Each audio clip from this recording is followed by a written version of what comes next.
দ্বিরাষ্ট্র সমাধান হলো ফিলিস্তিন ইসরায়েল সংঘাত বন্ধের একমাত্র বাস্তবসম্মত উপায়। সোমবার এমনটাই বার্তা দিয়েছে চীন। বিশ্বকে গাজার পাশে দাঁড়ানোর আহ্বান জানিয়েছে ফিলিস্তিনিরা। গাজায় সকল সংঘাত চিরতরে বন্ধ এবং জিম্মিদের মুক্তির দাবিতে ইসরায়েলে অব্যাহত রয়েছে বিক্ষোভ। এদিকে যুক্তরাষ্ট্র ও ইসরায়েলের হুমকি উপেক্ষা করে পরমাণু কর্মসূচি চালিয়ে যাওয়ার ঘোষণা দিয়েছে ইরান।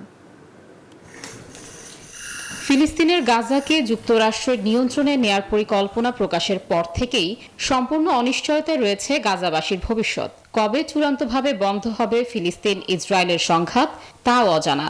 এমন পরিস্থিতিতে সোমবার মিশরে নিযুক্ত চীনা রাষ্ট্রদূত লিয়াও লিকিয়াং বললেন, ফিলিস্তিনি ইসরায়েলি সংঘাতের চক্র ভাঙ্গার একমাত্র বাস্তবসম্মত উপায় হল দ্বিরাষ্ট্র সমাধান। গাজায় যুদ্ধ শুরু হওয়ার পর পেরিয়ে গেছে 500 দিন। এমন পরিস্থিতিতে এসে আর কোনো সহানুভূতি চায় না উপত্যকাটির বাসিন্দারা, শুধু চায় বিশ্ববাসীর সমর্থন, যাতে নিজেদের হারানো সব ফিরে পায় জনগণ।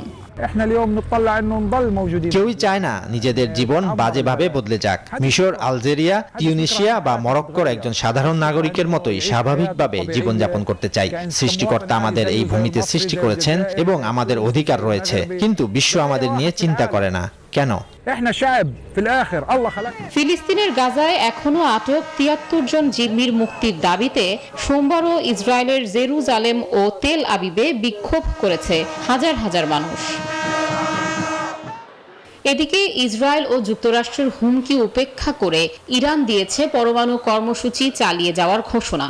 অন্যদের হুমকি দেয়া আন্তর্জাতিক আইন ও জাতিসংঘ সনদের চরম লঙ্ঘন বলে মন্তব্য করেছেন ইরানের পররাষ্ট্র মন্ত্রণালয়ের মুখপাত্র ইসমাইল বাঘাই। একই দিনে 18 ফেব্রুয়ারির মধ্যে লেবানন থেকে সকল ইসরায়েলি সেনা প্রত্যাহারে আলটিমেটাম দিয়েছে হিজবুল্লাহ। Desk report, news 24।